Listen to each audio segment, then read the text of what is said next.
moving on to the next question. Leo Loikanen.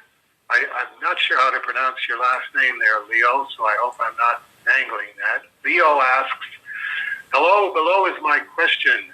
Mr. Sim, have you considered the possibility of writing an instructional book on pen and brush inking at some future date?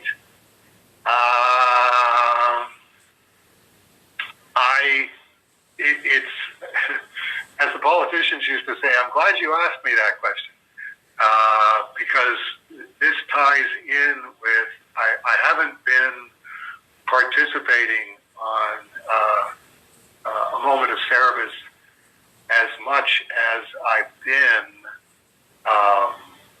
because I am working on Strange Death of Alex Raymond, so that's a far more arduous task in terms of not interrupting myself and really, really concentrating on what I'm doing. And then that got changed. Jennifer is doing the GoFundMe concept that she came up with. So that's producing results. And thank you, Jennifer, for what you're doing on that. And there's basically $60,000 on the table because there's 300 pages, and she set it as every $200 that comes in, you unlock a page. So it's one of those, is this just going to sputter along for a while, or is this going to take off slowly and then suddenly crest? And there's lots of open questions on that, but it's definitely a revenue producer, this being the first month that it's been up there. So it's one of those, I'm trying to think of things that I can do to bring in money, because Strange Death of Alex Raymond is just this complete money pit. There's not enough interest in it, and anybody who does go, hey, I want to support this, as Ted Adams did when he was at IDW, it doesn't take very long before, IDW and their participation got up to $60,000 and still didn't have anything that they could publish. And then, Eddie published the Strange Death of Alex Raymond California edition. I got a serendipitous trade-off with IDW of you waive all claim to Strange Death of Alex Raymond, and you can reprint Turtles #8 as long as you've got the Turtles license and not have to compensate me or notify me when you're doing anything. And they thought this was the greatest thing since sliced bread, so they went for it. The patroness, the anonymous patroness, when she was here, was and is a tremendous Strange Death of Alex Raymond enthusiast, to the point where she got in up to her eyeballs to the tune of $39,000, and finally went, look, I make a good buck. I've got a few dollars in the bank, and I could possibly have more money in the future. But this is just like Ross Perot's giant sucking sound. This is just draining way too much money out of my bank account. So she's still there, but it's, by the time you've lost $39,000, it's the same as when IDW lost $69,000. That's all the fun I want to have. Anybody else want to participate in this? So now Grandpa's come up with his own idea, because I'm working on, this is where it ties into your question, Leo, where I'm sitting there and doing Strange Death of Alex Raymond, and I'm really learning a lot more, so that I would, if I did such a book, I would call it what I learned at the Comic Art Photorealism Wars, because it really is internal warfare, where I'm sure that anybody else is even remotely interested in this, but I am definitely learning very interesting things that if it wasn't absorbing all of my time and energy and attention, I would be writing about this for a moment of Cerebus. Like, here I am way up on this mountain that I thought I was never going to be way up on again, and here's all the stuff that I'm learning, and here's it distilled down to its essence.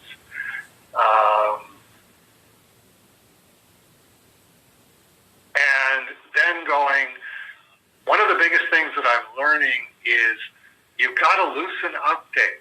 It's you're trying so hard to be Al Williamson, which is really Carson Grubach can't believe that I prefer Al Williamson's Secret Agent X9 to Stan Drake's Heart of Juliet Jones.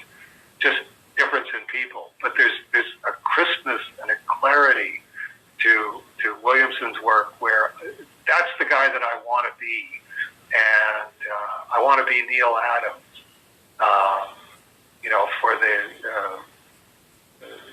Stan Drake perfecting quality that Neil did. But I'm looking at it and I'm going, okay, it took me 9 days to do this page, going meticulous square inch by meticulous square inch, particularly on the background. I need to make this look like Peachtree Street between 12th and 13th in 1949. And here's the photograph that I've got that Jennifer found for me. It isn't from 1949, it's from 1946 or 1954.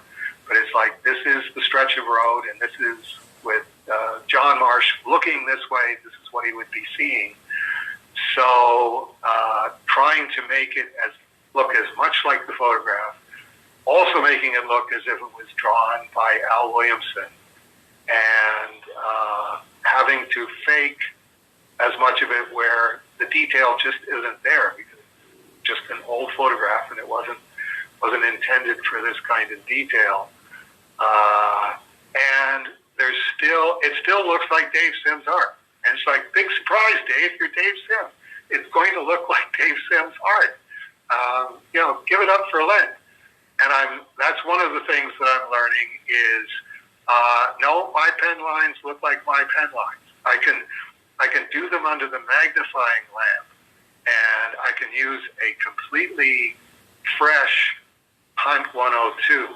I can leave the solid black areas open so I can test the pen to make sure that it's absolutely the most microscopically thin line that I'm getting out of the thing before I actually put it in the space that it's in, and then just be able to do like 5, 6, 7 lines, and then have to clean off the pen nib and tip it again and test it in the black area. But it doesn't look like Al Williamson because I'm not Al Williamson. I'm Dave Sim, and particularly when Dave Sim goes microscopic, it looks more like Dave Sim, not less like Dave Sim, but it looks like really, really good Dave Sim. So this is one of the things that I'm learning, and I'm going, loosen up.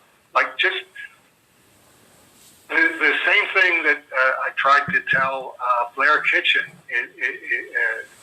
for his book, The Possum.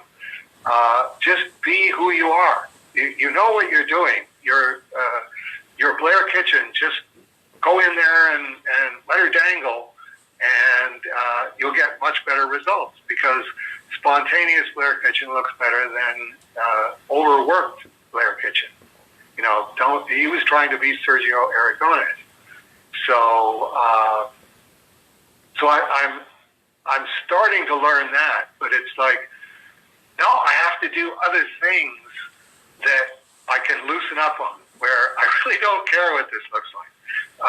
I just have to get this done. That's the Turtles cards, the however many more sleeps that I've been doing. It's like, okay, I'm working on Strange Death of Alex Raymond, and it's absolutely melting my brain, trying so hard to be so good at this. and I'm not loosening up enough. So, okay, do a Turtles card. And it's like, okay, that was a really dumb thing to do. They're dumb Turtles drawings and Cerebus drawings with, the letters T8. The most important thing is that it's done. But you just went in and wailed on it. Now, while you're thinking that way, go back to Strange Death of Alex Raymond and do that. It was working, but it wasn't working. And it was like, okay, I have to have something that I'm working on that is in that category, but is bigger than a Turtles original art card, and is an actual comic book. And this was when Thomas Kay in Lincoln, Nebraska, sent me a postcard just before Christmas going, really enjoying Cerebus in Hell with a question mark, but when are you going to do a manga parody? What about Akira? And by the way, is Cosplay Lass going to make an appearance in Cerebus in Hell with a question mark? And I went, now there's something that I could do. Because manga is actually much simpler drawing, but it's still very, very specific drawing, very, very fine line drawing. And it's that exact mix of fine line and brush. So that was when I decided, okay, I'm actually going to draw the cover for Akimbo, which is my Akira parody. It just means hands on hips with elbows out. So it's a manga Cerebus with his hands on his hips and his elbows out. It's Cerebus in Hell with a question mark comedy. Got the cover done, and then went, okay, well, I can auction that and make some money on that on Heritage Auctions. And it is loosening me up because it's actually closer to a page. So I can jump from this to Strange Death of Alex Raymond and then jump back to this and try and loosen myself up a little bit. And I went, well, splash pages go for a lot of money on HA.com as well, so I'll do the splash page, and I actually made the title splash page in quotation marks so that everybody gets the idea. Here, bid lots of money. This is a splash page. And I went, well, why don't I keep going? Because I can just reduce and enlarge the two characters and trace them off onto the Strathmore Bristol that I'm using for Strange Death of Alex Raymond, because that's what Raymond used, that's what Stan Drake used, that's what Neil Adams used. And you can light box it. You just put the drawing on the light box, put the Bristol over top of it, trace the image off, take it downstairs and ink it. And manga isn't actually that simple. That's one of the things I'm making fun of, is how simple the artwork is. So, okay, make fun of it, but also do even simpler artwork. And then I thought, actually, Cosplay Lass is a great idea, because I've got the steampunk pirate lady photos that Daria sent me when she sent me her photos when she was Cosplay Lass in the last issue of Glamour Puss. And this was her friend Katie. And, Dasha didn't have a steampunk outfit that she thought would work, but this is a really good one that Katie came up with. And it's like, yeah, I'll do these. So it's really like doing Strange Death of Alex Raymond, but doing them much faster. Loosen up and do it like you did Cerebus. The same thing that I was trying to tell Bob Burton. Do the Flaming Carrot the way you did it when you first did it, which was just wailing on it, not tensing up so that you can only do one issue every 3 or 4 years. So I've been doing that, and I've been doing a page a day. I am now within 2 pages of being done Akimbo, which is Akimbo versus steampunk Stars and Stripes pirate lady. And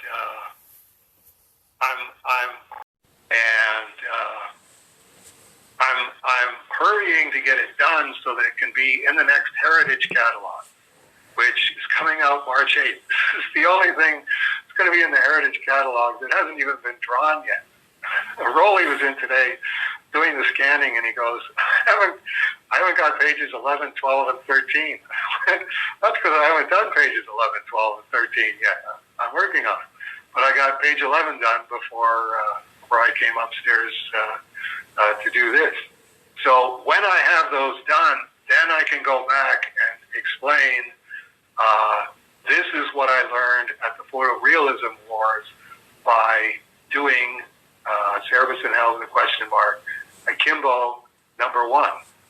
And because it's going to be in the Heritage catalog, you can post it to A Moment of Cerebus. Here's the February 2024 Cerebus in Hell with a question mark.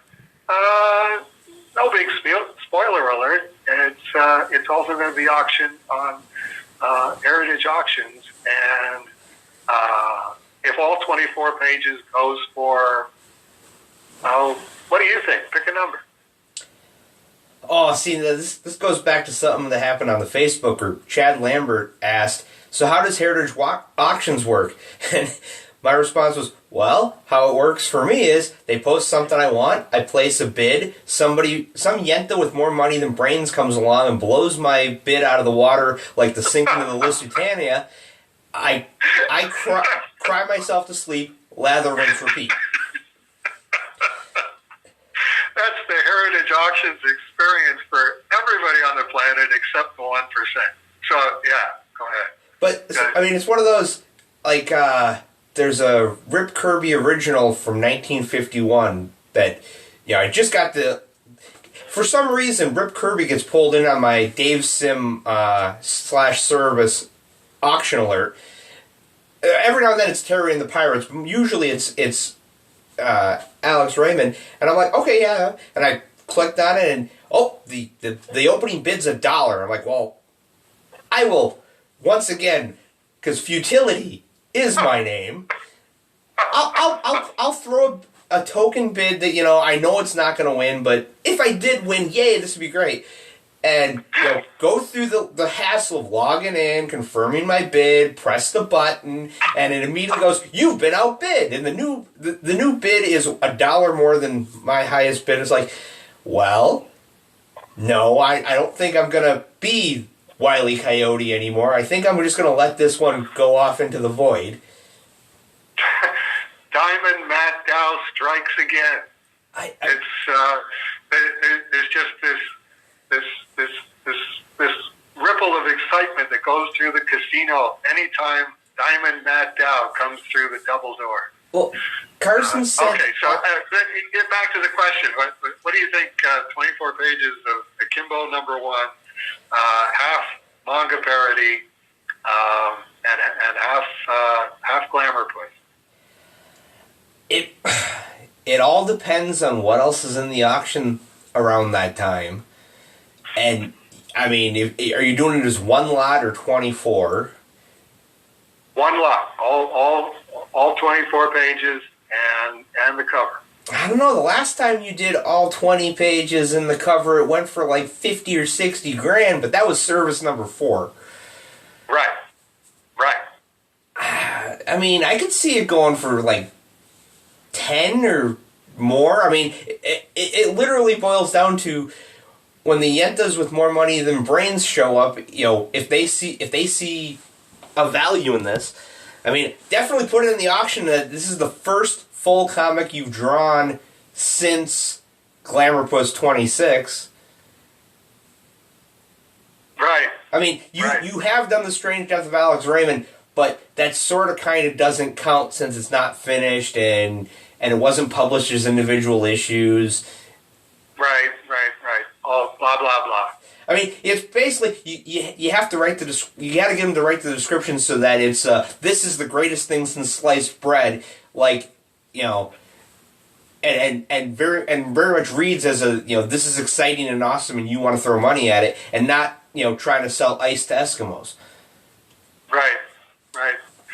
All I really need is one really, really psycho manga Akira fan, and one really, really psycho glamour puss fan with deep pockets. You know, one of those AI guys, or cryptocurrency isn't doing really good right now. Well, the ETFs are supposed to be doing really good. So somebody who's just up to his eyeballs in cryptocurrency ETFs, looking at that, that's what I'm hoping. It's like probably most of the people will read it and go, that's disgusting. But somebody with weird Cerebus in hell sense of humor, and like you say, more money than brains. One of the things that I'm hoping for, because the three turtles covers are in that same signature auction. My riffs on Kevin Eastman's work on Turtles #8, and it's like I said to Todd Hignite, I don't think I'm going to get $78,000 for my Turtles 8 cover, but the question is, what percentage of $78,000 am I going to get? So then I'm thinking, like I've got this picture that a lot of the stuff that people are getting on heritage auctions, when it suddenly goes like that, you know, when the Dark Knight cover goes for $2.5 million, and the black costume first page goes for $1 million or whatever. Those, I think, are the really, really deep pocket people who just go, I'm not really interested in learning about this. I just understand that the best of this stuff, if you buy it, it's never going to go down in price. Doesn't matter how much you spend on it. Just watch and see the ones that go 10,000, 15,000, 20,000, 25,000, 20. Okay, that's the comic art that I want. I have no idea what it is. I'm just buying it so that I can own it, because my stocks aren't really doing really good right now.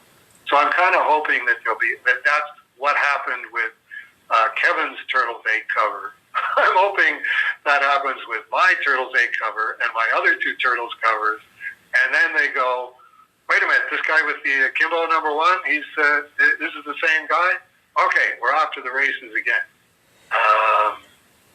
Whether that happens or not, all I'm doing is trying to buy Strange Death of Alex Raymond working time. And like I say, I know it's a money pit. IDW lost $69,000. The Patroness lost $39,000. However much money I get for this, it's going to go away way too fast, and I'll never get it back.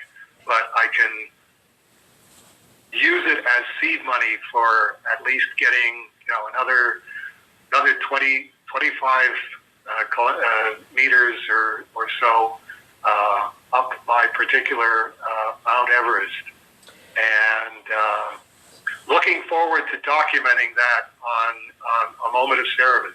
Soon, I have 9 more Turtle Sleeps cards to do. I've got 2 more pages to do on Akimbo #1, and then I'm definitely going back to Strange Death of Alex Raymond, and I will have some time to document what I saw at the Comic Art Photorealism Wars that I am still in the trenches on. So there, Leo, it's when I said I want to thank you for asking that question. I'm not just whistling Dixie. That's something I definitely wanted to talk about, and now I can talk about it. So, when you get done with Akimbo and you're working on Strange Death and you need to get loose, my advice as somebody that looks at auctions and what sells, I mean, it's purely crass, but go for it. Do a sequel to Akimbo. Well, not a sequel, but the next version of Akimbo, you know, where you're going to just do something quick to get loose. Do a book called Getting Loose and just have the entire thing be filled with young girls with dynamite yabos that you could do Shakespeare from. You know, pretty girls and other subjects, because you know you'll be able to sell pretty girls. Everybody will be like, hey, that's a pretty girl. No, it's a drawing of a pretty girl. That's the problem with that one. It's like, why would I want to buy this guy's drawings when I can get the photos on online? But that is what I'm going to be doing. It's like, if this goes for, it's taken me just a little under a month to get within 2 pages of the end. If it goes for, let's say, 20,000 or 18,000, so I'm going a little higher than your guess. Let's just arbitrarily say that. Okay, that justifies in my mind putting in a month to bring in 18,000. But there's no guarantee that the next one's going to sell like this, which is why I would probably do, like you say, a manga glamour puss kind of thing, and see if Thomas K. can. I was going to go to Looking for Heroes in Town and go, what manga do you have in stock that really, really sells well right now? People are just absolutely berserk about it. And they'll probably go, actually, it's sold out. We haven't been able to reorder it. But, find something like that. But if the 24 pages go for like $280, then you just go, well, okay, it looked good on paper. All I did was waste a month of my own life, and I got the experience of doing it. And it is very satisfying to. I'm actually at the page-a-day pace on Akimbo, just going, okay, telling myself, how to do this. If you're going to get all of this done in a day, you can't sit back and assess it. You can't study it and meditate on it. You just got to wail on it and trust to the fact that you know what you're doing. Some of the pages will be better than others, but at least I can say that all of my long-suffering fans will be able to read a complete 24-page Dave Sim comic book drawn by him in photorealism and his first attempt at the manga style. Dave Sim's bucket list again. Never know that I have a bucket list until I go, that's right, I've never done manga. So let's jump in on this. And many thanks to Thomas K. I sent him a bunch of the sketches and photocopies of the model and stuff like that there that would ordinarily have gone to Margaret, but is going to him because it was a very opportune suggestion. And then we got Jason Pilley. Is it Pilley or Pilkey? Not sure.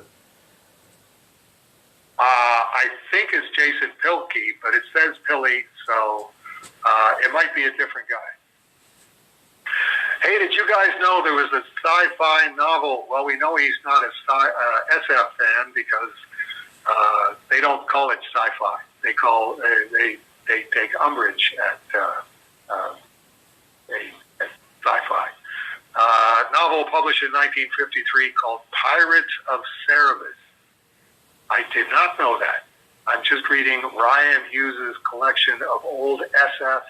Oh, maybe he goes across the divide because he's calling it SF there. Artwork, ray guns and rocket ships.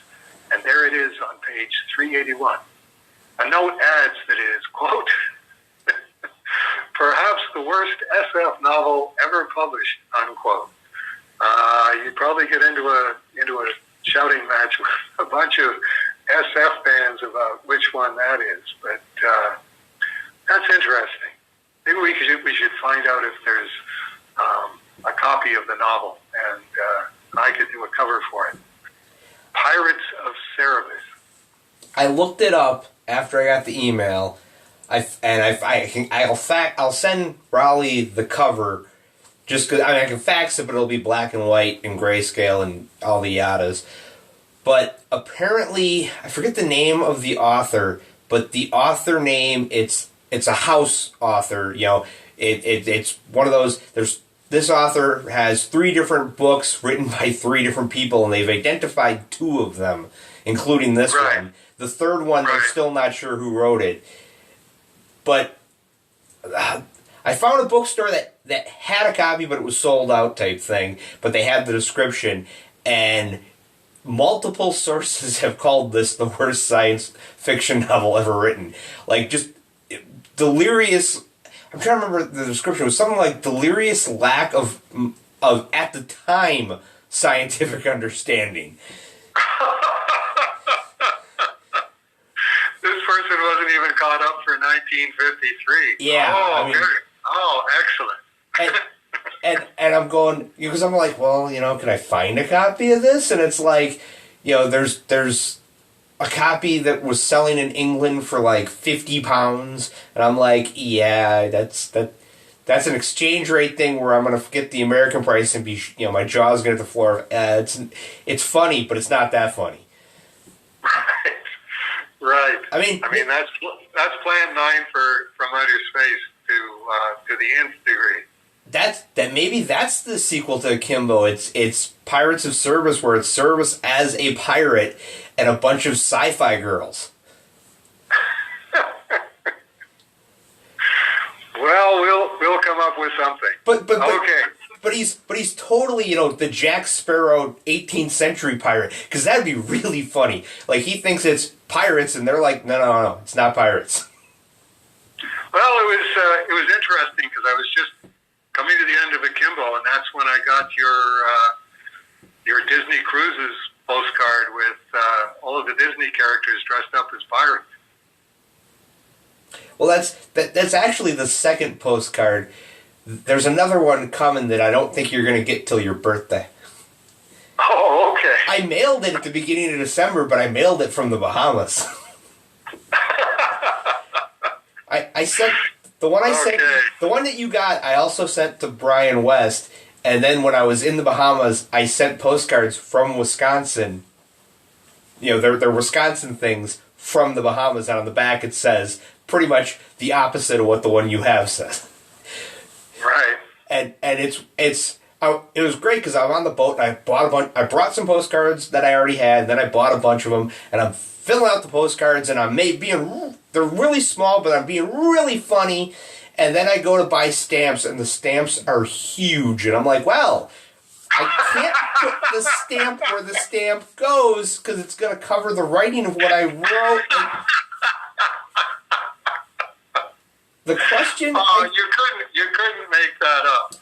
Bahamas postage stamps, and there goes my Matt Dow original. Well, no. Your card is big enough, it's fine, and Brian's card's big enough, it's fine. But, like, the ones I bought for all the other Amok contributors, because I bought 5 of the same one, and it's kind of a smaller postcard, and I'm going, well, let's see how big a fan Margaret is. Does she peel the stamp off? Oh, man. Did you ask them if they have smaller stamps? They just look at you. It was one of those, I bought the stamps, and I'm like, okay, I'm going to go back to the room. Or actually, I'll step to the side, slap them on real quick, and then, mail my postcards. And the woman who sold me was like, do you need a glue stick? And I'm like, what? Yeah, these aren't self-adhesive stamps. You need to glue them on. And I'm going, okay. Yeah, I need a glue stick. So, you can bring it back. No, I'll take 5 minutes and get it done now so that it's done. Really? It's, well, we hope that doesn't catch on in North America. Canada does glue stick stamps because we got to save money somewhere. Oh, that's great. Okay, Oliver Simonson found a post on Facebook from William Shanus about the 6 deadly sins. Cerebus, my brother Steve and I were publishing a number of portfolios in the late 70s and early 80s under the publishing name of Shanus and Shanus. These featured both comic book and fantasy artists. We approached Dave Sim about working together on a Cerebus the Aardvark portfolio. Dave almost never allowed licensing deal for his creations. So we were very pleased he agreed to work with us. I would qualify that as, no, I didn't do licensing, but definitely Shanus and Shanus had very, very good cachet as a portfolio publisher, and the idea of doing a prestige portfolio that would be sold alongside of all of the great guys that they did, that was really the selling feature for me. And it was quite a bit of money for basically six pictures in an envelope. Around this time, I heard that Dave was in the middle of a dispute with Phil Suling, who owned Seagate Distributors, one of the very first influential non-newsstand comic distributors, Bud Plant being the other. Dave did some of his most beautiful work on the 6 different illustrations that would be included in the 6 Deadly Sins of Cerebus portfolio. The individual pieces of artwork were titled Sloth, Envy, Avarice, Gluttony, Anger, and Pride. There was some talk going around that time that Dave agreed to work with us as a form of protest against Phil, choosing the 6 Deadly Sins theme with the hidden meaning of Dave's overall frustration at Phil during that time. I never found out if this was true or not, but when we released the 6 Deadly Sins of Cerebus portfolio, it was the only portfolio of over 30 plus we published that Phil declined to distribute. Phil never gave me a reason why. The situation at the time was I forget who the retailer was, but there was a big retailer that I either talked to at a convention or who phoned me and said, can I ask you why you have this exclusive deal with Phil Suling? And I said, well, Phil's been a big supporter from the beginning. He always ordered more Cerebus than anybody else. It was kind of an award to him in that sense. It's also the more copies that you can sell to one distributor, the easier it is logistically. And he said, do you realize that there's a lot of retailers who won't buy from Phil? And I said, no, I didn't know that. Like, they literally won't buy from Phil. Yes, like, and then he named 2 or 3 names where he said, so-and-so won't buy from him, so-and-so won't buy from him, so-and-so won't buy from him. This is another one of those toadstool among the mushrooms things where Phil tended to, he had a considerable amount of weight physically and a considerable amount of weight as the biggest direct market distributor, and he tended to get into altercations with people and take the my way or the highway approach, or get into disputes about other business dealings that he had, and was a real never darken my door kind of guy. Would get blood mean about it. And I said, no, I didn't know that. Thank you for telling me, because I have to do a lot of thinking here. And he said, I would really, really strongly recommend that you stop the exclusive deal with Seagate and offer the book generally to the other distributors that are cropping up, because otherwise I think you're probably going to go out of business. And it was true that over the exclusive deal, which was from, I think, the teens, like Cerebus 15, 16, around there, until Cerebus 22, 23, the orders flatlined. Phil ordered the same quantity each time, and sales had been going up. And it's like, the more I thought about it, the more I thought, well, okay, I'm just going to have to bite the bullet. It's not a contractual thing. I said, yeah, we'll be happy to try an exclusive deal. Contacted Phil and said, no, don't want to do the exclusive deal anymore. We tried it for 6 issues, and I think we want to go back to selling to the other distributors. He said, if you sell to anybody besides me exclusively, I'm not carrying the book. And it's like, okay, now that's a different kind of decision. It was, everybody and Phil buying Cerebus. Let's see how that pans out. Now everybody, but not Phil, buying Cerebus. How is that going to pan out? And it turned out to be just about the same number of copies. Sales either went up by a few hundred or down by a few hundred, but then they did start going up steadily on each issue. And finally, Phil had to swallow his pride and come back and say, "I want to order Cerebus again." But then became very, very difficult in terms of paying on time. We would have to say,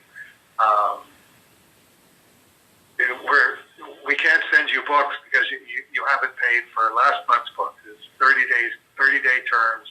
The 30 days are up. We don't have a check. So, you're already going to get this issue because it's in the pipeline, but you're not getting the one after that. And that really screwed up a lot of people in the field. I remember talking to Buddy Saunders of my comic shop, and him saying that I was the reason that he ended up buying Cerebus from Seagate, because we were selling to Longhorn, and Longhorn was just lying to Buddy and saying, I think all of those books were destroyed, or I think Dave Sims off schedule, or I think he's sick or something like that. And it's like, that's the problem with a monthly book. You got 30-day terms, and you don't pay, and Longhorn wasn't paying. It's you're not getting the next book until you pay. We're not carrying anybody here.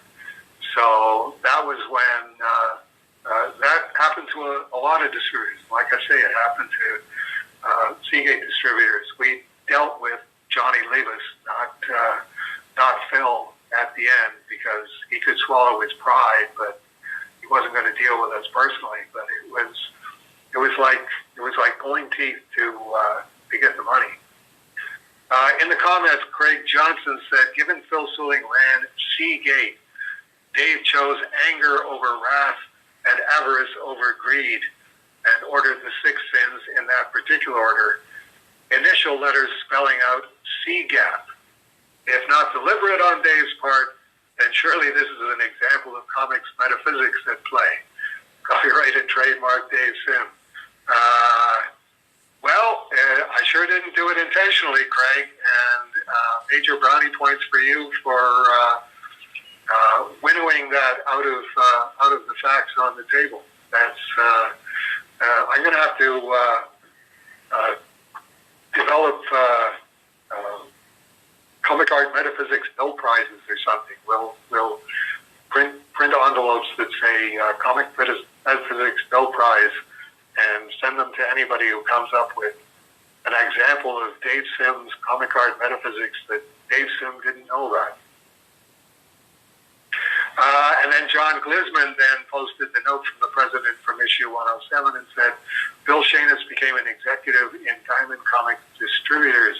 Yes, his official title was Vice President of Purchasing, and played a large role in the battle between Dave and Diamond over the distribution of the High Society reprint collection. He then posted your reply from number 107, and Dave indicated that he was none too pleased with the treatment he received from Bill Shanis during his 6 Deadly Sins experience. I don't know if they subsequently made peace. Yes, they did. I'm not one of those guys to hold a grudge. That was more on my part a wounded pride thing. That this was my first time going to the San Diego Comic-Con in 1981, and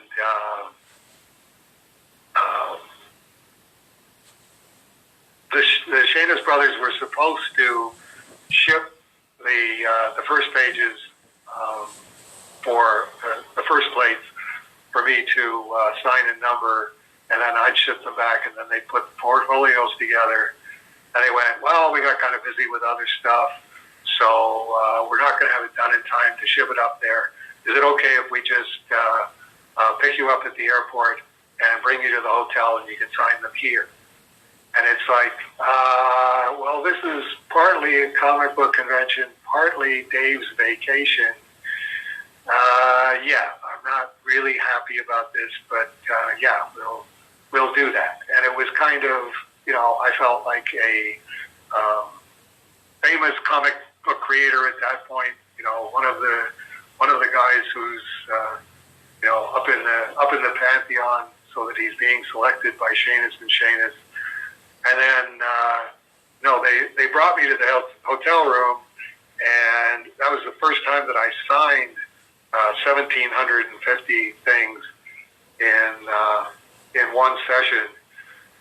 And at that time in San Diego, all of the restaurants closed at whatever it was, 8 o'clock at night, 9 o'clock at night, and this was 10 o'clock, 10:30, and it's like, come on, it's San Diego.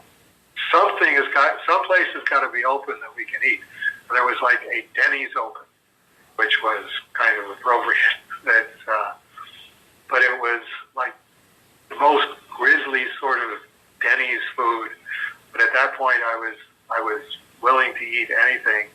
But having to be polite after having flown across the continent and then being brought to, you know, my hotel room and having to sign and number 1,750 plates before I get to eat dinner, it was a lot more Oliver Twist than it was Dave Sim, the famous artist. And also, I can't fault them.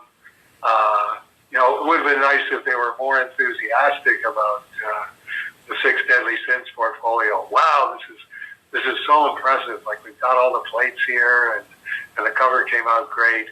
The cover was supposed to be black and white, and they made so much money on it that they decided to throw this really ugly blue and red on it. And it's like, wanted to say, whose idea was that? I designed it for black and white, but they were, you know, look at this, we made so much money that we could do a color cover on it. And it's like, okay, bite your tongue, bite your tongue, bite your tongue. And what they were all stoked about, and obviously for good reason stoked about, they were also Pacific Comics, and Captain Victory #1 by Jack Kirby had just come out. So they're sitting in my hotel room on my bed while I'm signing my plates and just going, I can't believe this. We published Jack Kirby. It's Captain Victory #1. Look, oh man, I am so stoked. I can't wait to get to the convention. And not a word about Six Deadly Sins. There you go. Finishing off, because we're coming up on 20 to 9, and Grandpa's stoked for dinner at this point.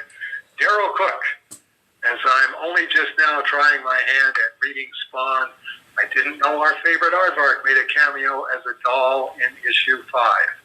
It's funny because Cerebus looks most unhappy about being a child's doll. I posted it.